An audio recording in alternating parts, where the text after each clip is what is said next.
First, it was just tier warfare, and tier warfare is dangerous because they make literally poles with spears, real spears, and so you walking down the tier handcuffs, you got to be able to get past the cell where you got an enemy that got a spear, and if he know what he's doing, he could kill you. That's how a guard got killed, got stabbed one time in the heart with a spear. Very careful who you talk to, because you'll never know who the informant is, who the cooperating witness may be, and you never know somebody who was a friend today may have been flipped the night before and become your enemy tomorrow.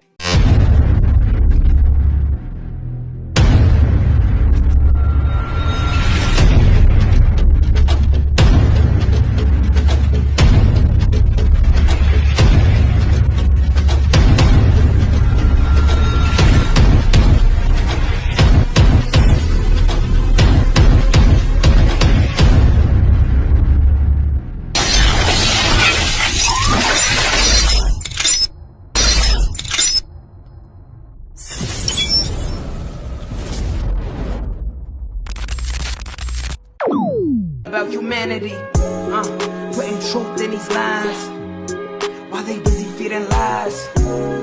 When you got that tunnel vision, gotta open up your eyes. Wake up and go to sleep. Man, I'm praying all times. And to my guys, ain't no other side. This for my brothers, I'ma pray with y'all shine. Lock the door. Go ahead, lock the door.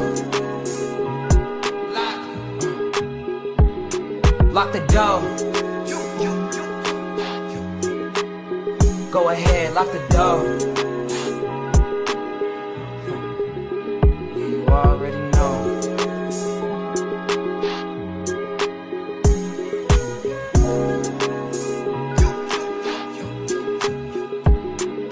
Depending on the lessons, some people eat, some people learn. But the game is going to send you big. Professor Melly Mel, the Hood Postman, who I'm here with today? I'm Mujahid Abdullah Hizbullahi. I was formerly known as the original Crybaby Sal from 76th Street East Coast Crips. 76 East Coast Crips and Mujahid, right?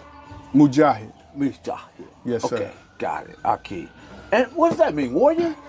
Mujahid it means one who struggles. One who struggles. And is metaphorically used as warrior, but the literal meaning is one who struggles, and it could be struggle spiritually or physically, materially or otherwise. It just means struggle.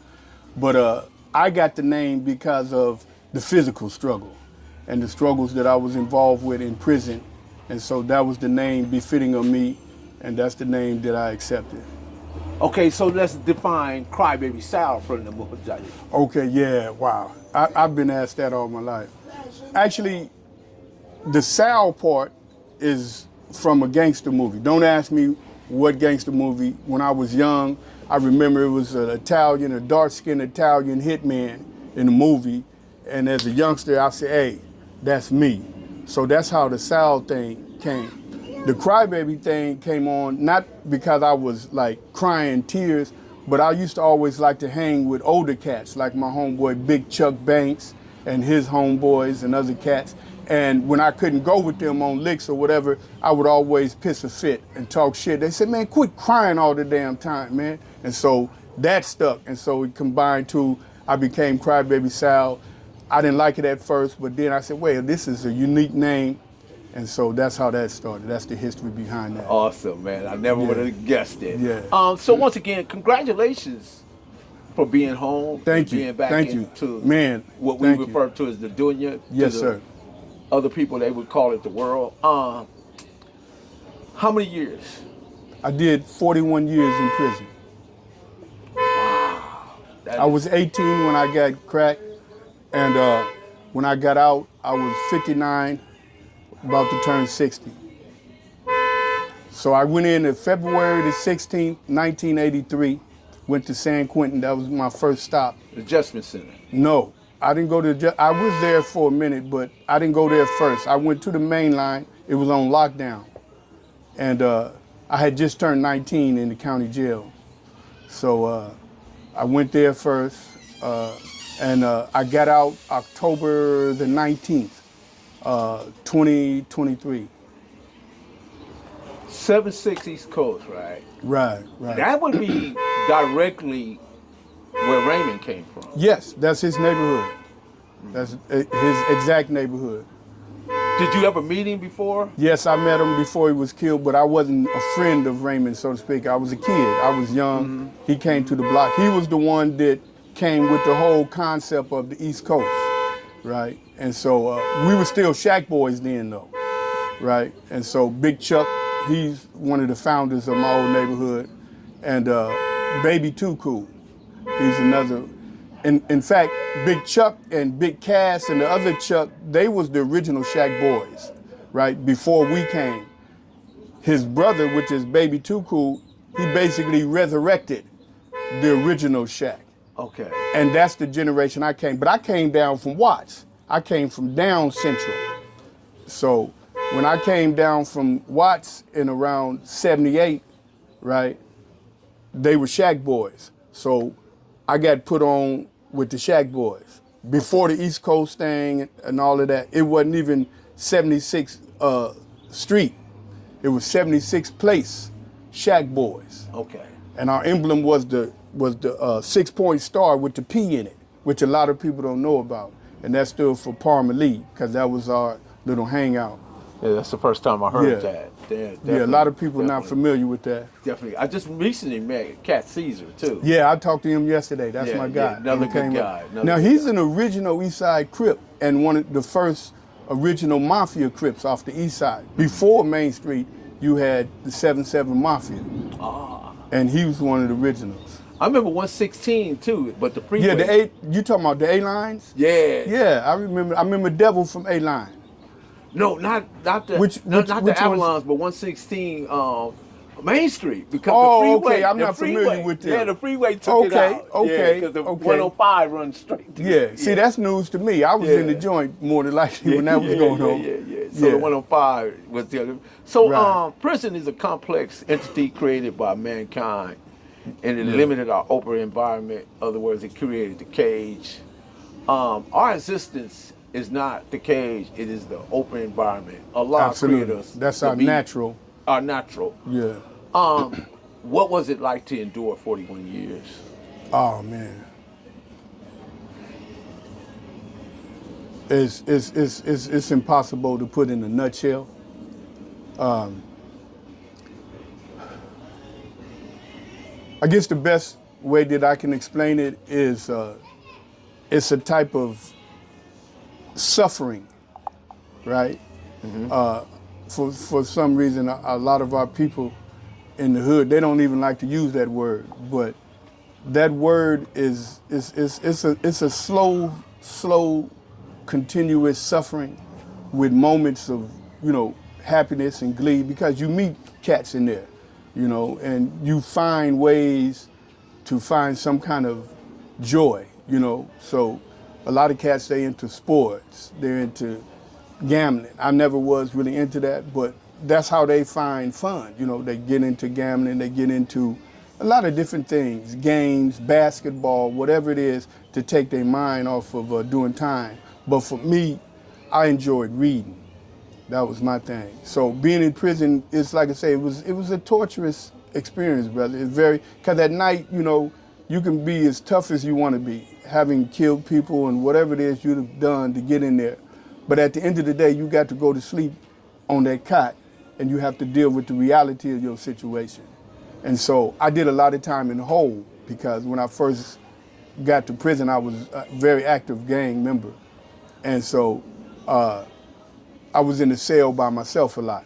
And so at night, I remember the first time I cried, it hit me, because in the county jail, it was fun. We in the county jail, at that time, blacks basically ran the county jail. It was before the flip of the Mexican population overwhelming the black population. And so the Crips, we were feeling ourselves, we was doing certain things. And it was fun. We made it fun. We had drugs, the whole nine. But I remember I got on the bus, they called it the Gray Goose, on the way to prison, you have to stop over at Chino at the time. That was the center where you had to go through, right? And for Southern California. Reception center. And I remember being in there. It didn't quite hit me yet, but it's starting to sink in. But we still was having fun. Palm Hall? No, I didn't go to Palm Hall, but we were having fun and stuff because I seen homeboys that I hadn't seen in years, and we doing our thing. They let us run the tier. We intimidating COs and stuff. They had a lot of young COs.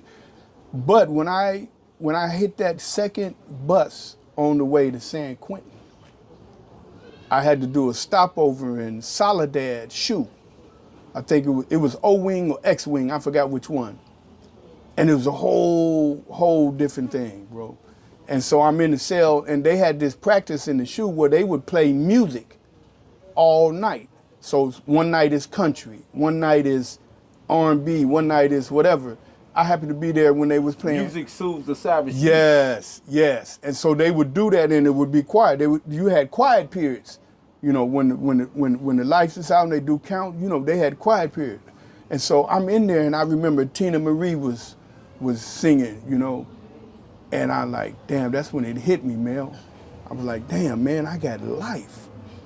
I done fucked my life up, you know. And the tears started rolling down my eyes, you know. The realization. It was extremely impactful at that moment, you know. And I just felt like I had lost everything. Everything was gone. My life was over, and it was probably one of the most saddest moments that I ever experienced in my life, that realization, you know.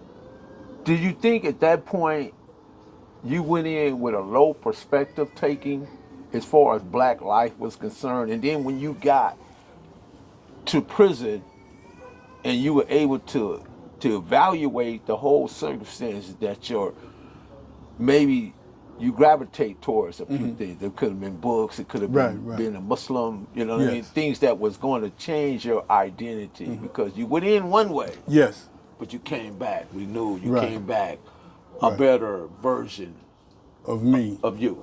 Well, what a lot of people that are very close to me, who know my history, they know this. But before I was even a gang member, I was a Muslim.